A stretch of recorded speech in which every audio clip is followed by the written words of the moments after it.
मित्रों, हर व्यक्ति अपने जीवन में किसी न किसी से प्रभावित जरूर रहता है और जब वो उससे प्रभावित होता है तो या तो उसे अपना गुरु बना लेता है या फिर उनके मार्ग का अनुसरण करने लगता है।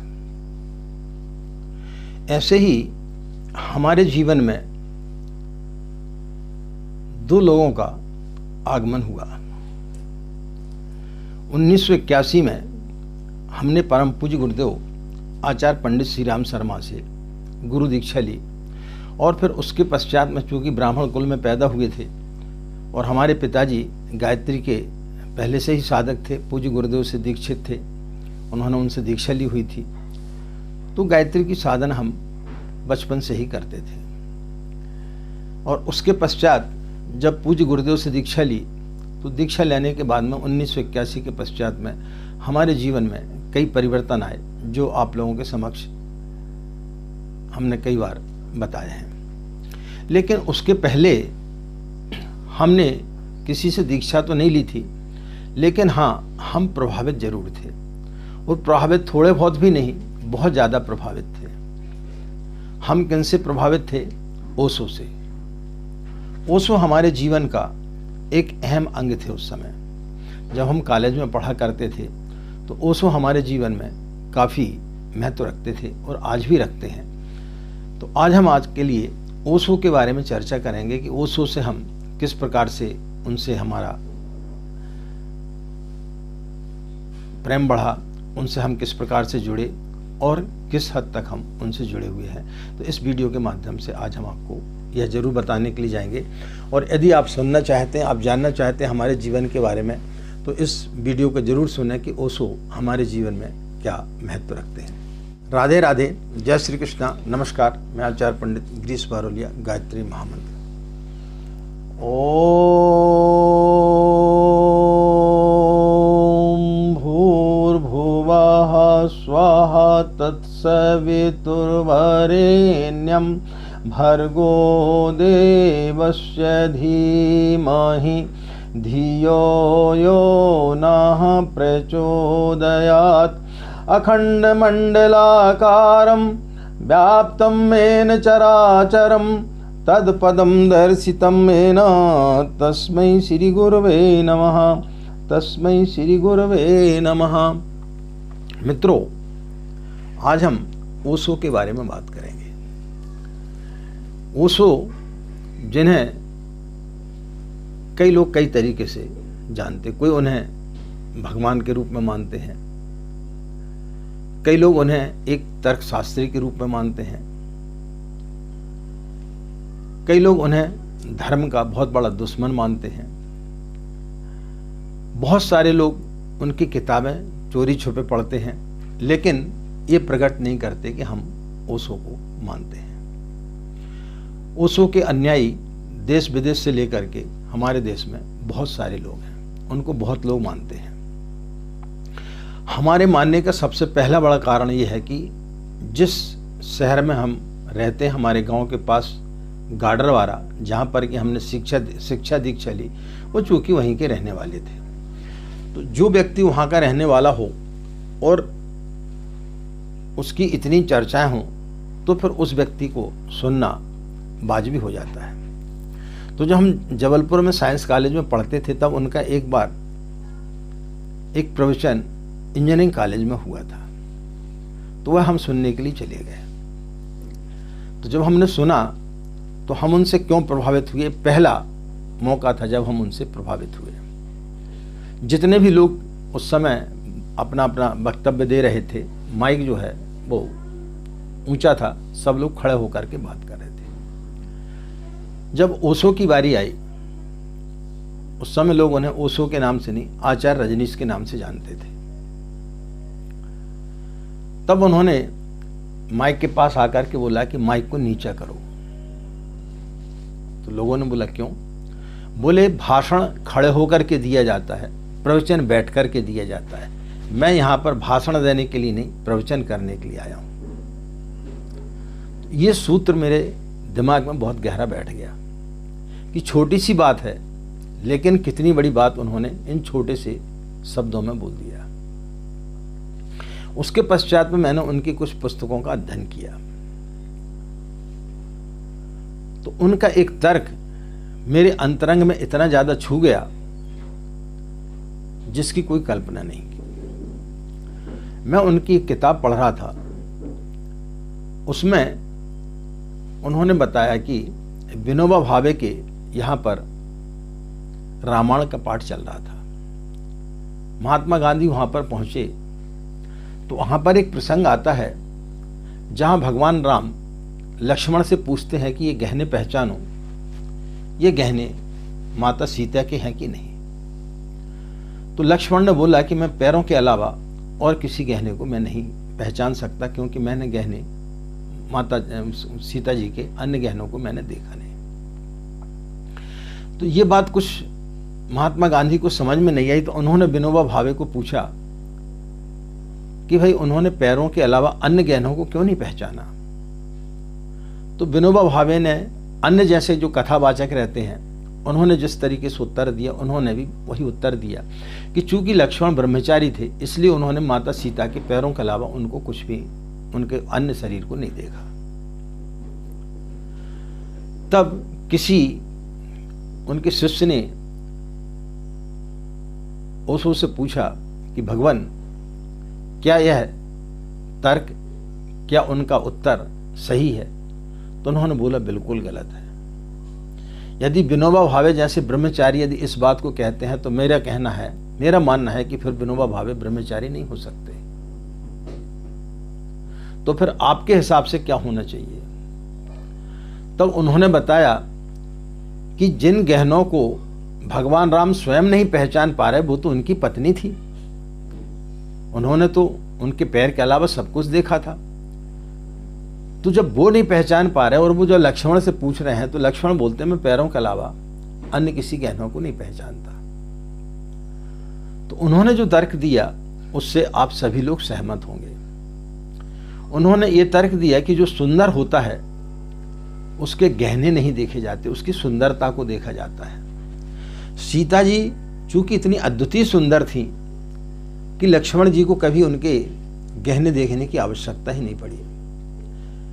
जब आप कहीं पार्टी में जाते हैं या अन्य किसी के घर जाते हैं तो व्यक्ति यदि सुंदर हो तो उसके कपड़े व गहने दिखाई नहीं पड़ते, उसकी सूरत दिखाई पड़ती है, उसकी सुंदरता दिखाई पड़ती है। लेकिन जो कुरूप होता है और वो यदि अच्छे गहने पहने हो, अच्छे कपड़े पहने हो तो उसके कपड़े देखे जाते हैं, क्योंकि वो कपड़ों के कारण सुंदर दिख रहा है। तो सीता जी चूंकि इतनी अद्वितीय सुंदर थी कि गहने देखने की ना तो रामचंद्र जी को जरूरत पड़ी और ना ही लक्ष्मण को जरूरत पड़ी।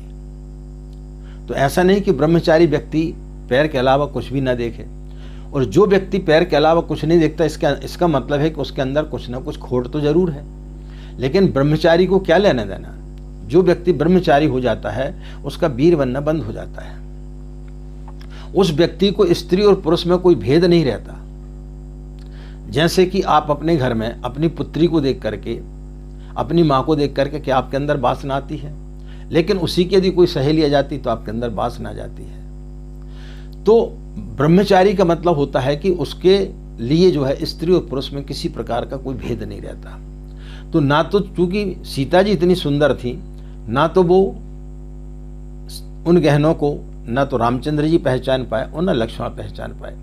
अब पैरों के गहने इसलिए उन्होंने पहचान लिए कि सुबह शाम जो है वो सीता जी के चरण स्पर्श किया करते थे, और जब चरण स्पर्श किया करते थे तो पैर तो इतनी खूबसूरत चीज होती नहीं है, इसलिए वो पैर के गहने उनको दिख गए और पैर के गहने उन्होंने पहचान लिए। इस प्रकार का तर्क वो दिया करते थे कि तर्क से उनके तर्क को काटना बड़ा मुश्किल हो जाता था।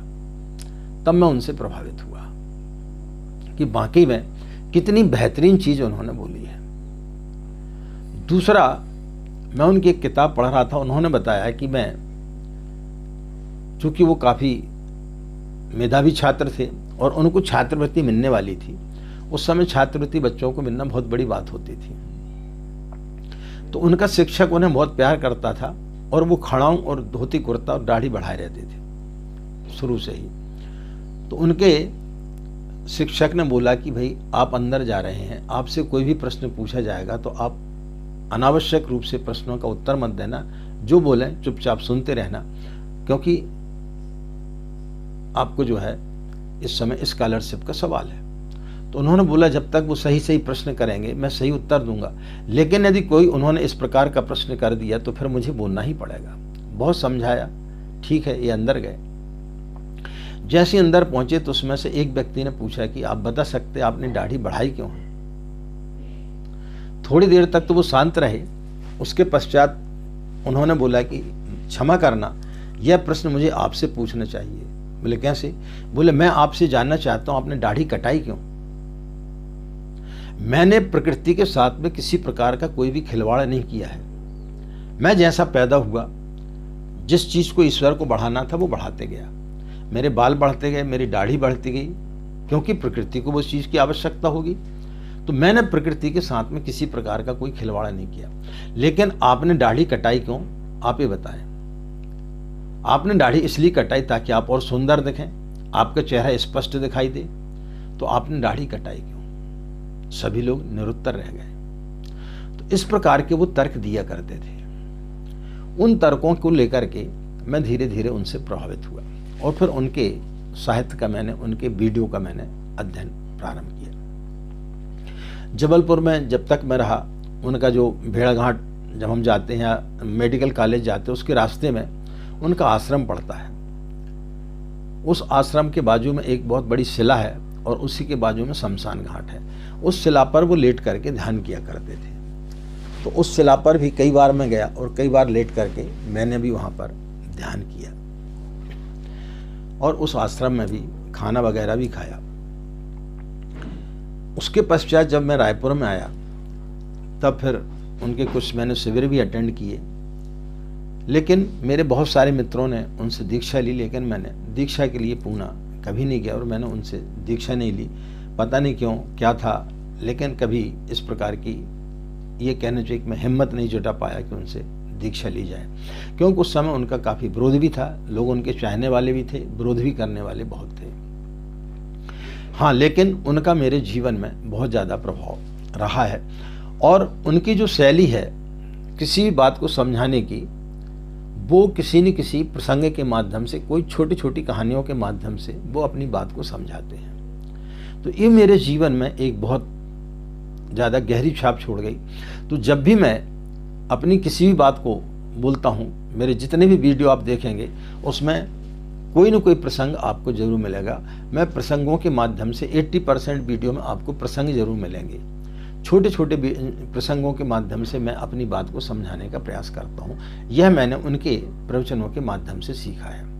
अब वो प्रसंग किसी के भी हो सकते, चाहे ओशो के हों, आचार्य पंडित श्री राम शर्मा के हों या अन्य किसी के हों, क्योंकि प्रसंग तो ऐसे हैं कि ढेर सारे हैं। आप जितने भी शास्त्र पढ़ेंगे आपको एक से एक प्रसंग मिलेंगे। तो इन प्रसंगों के माध्यम से कहीं महाभारत का प्रसंग कोई लेता है तो मैं रामायण का प्रसंग हो या किसी भी चीज़ का प्रसंग हो, लेकिन मैं अपने तरीके से उन प्रसंगों को वहाँ पर जिस चीज़ के लिए हम बोल रहे हैं वहाँ पर उस प्रसंग को फिट करना, उस प्रसंग के बारे में के द्वारा समझाना, ये थोड़ी सी एक कठिन समस्या होती है। तो वो जरूर मेरे को पूज्य गुरुदेव ने दी है कि मैं उन प्रसंगों के माध्यम से फिर लोगों को समझाता हूँ कि उन प्रसंगों को वहाँ पर किस प्रकार से जोड़ा जाए। तो ये ईश्वर ने जरूर एक कला दी है, तो उस आधार पर मैं करता हूँ। तो ओशो से निश्चित रूप से मैं बहुत ज़्यादा प्रभावित हूँ और उनके मैंने बहुत सारे साहित्य पढ़े हैं। शायद ही कोई साहित्य होगा जो मुझसे अछूता हो, और जब कभी भी समय मिलता है तो मैं निश्चित रूप से उनके प्रवचन भी सुनते रहता हूँ। तो ओशो आज के जीवन में जैसी उनकी मृत्यु हुई उसके पश्चात लोगों की और संख्या बढ़ी, उनको चाहने वालों की, और आज से 40-50 साल के बाद में निश्चित रूप से एक ऐसा समय आएगा जब लोग ओशो को समझेंगे, क्योंकि उन्होंने हर चीज़ को, हर भ्रांतियों को बहुत ज़्यादा तोड़ा है। तो उन भ्रांतियों को तोड़ते समय कई लोग का दिमाग जो है वो पूरा हिल जाता है, जैसे कि मैंने आपको पहला उनका एक तर्क बताया। इसी प्रकार से वो बोलते हैं कि जब मैं बुद्ध के और महावीर के बारे में बात करता हूं तो कृष्ण को समझने वाले, कृष्ण को चाहने वाले मेरे को सुनने के लिए ना आए, क्योंकि जब मैं बुद्ध और महावीर की बात करूंगा तो वहां पर जो है गोपिकाओं का होना मुश्किल है। वहां पर मैं ब्रह्मचर्य की बात करूंगा, वहां पर मैं अनुशासन की बात करूंगा, वहां पर मैं त्याग की बात करूंगा। लेकिन जब मैं कृष्ण की बात करूंगा तो कृष्ण की बात बगैर गोपिकाओं की पूरी नहीं होती है। कृष्ण को समझना है तो वो पूर्ण है।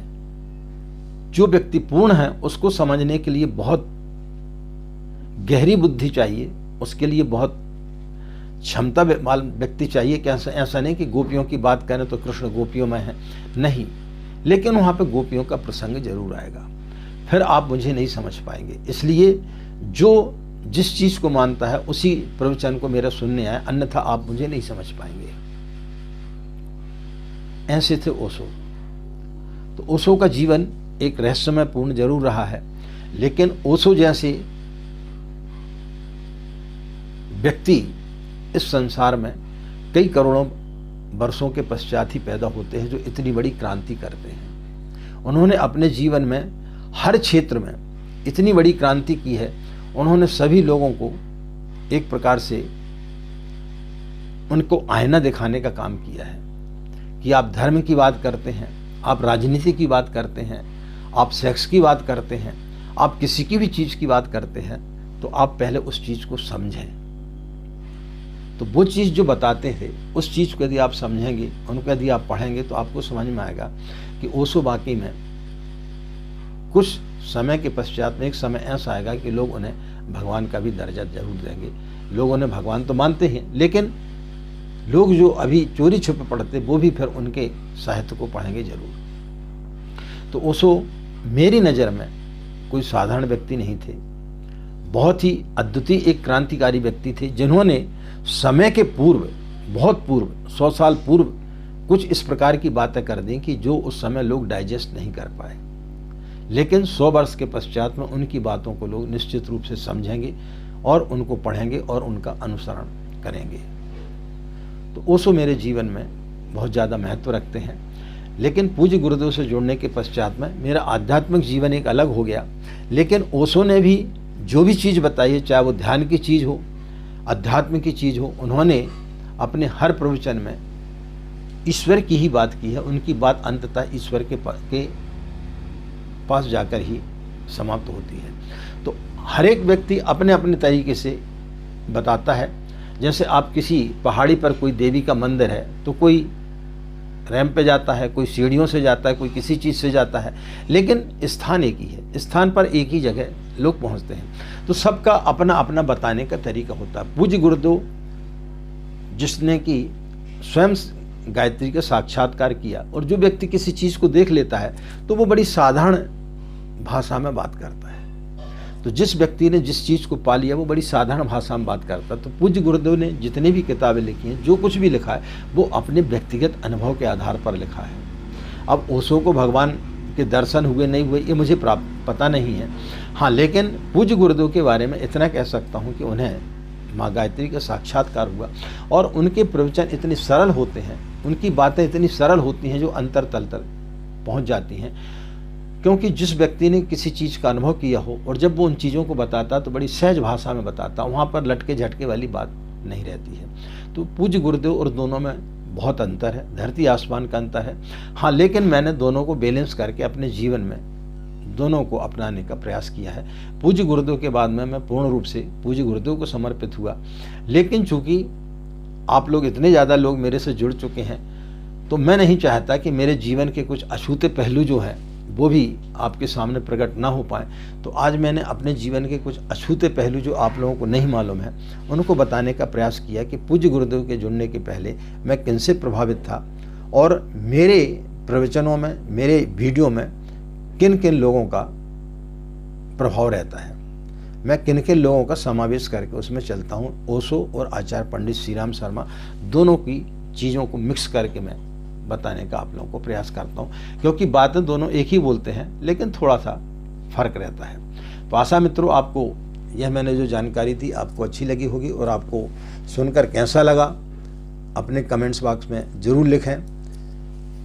आपको अच्छा लगा तो बताएं, आपको बुरा लगा तो बताएं, लेकिन बताएं ज़रूर कि आपको हमारा उसके पहले का, जब पूज्य गुरुदेव से जुड़े थे उसके पहले का जो हमने जीवन बताया वो आपको कैसा लगा।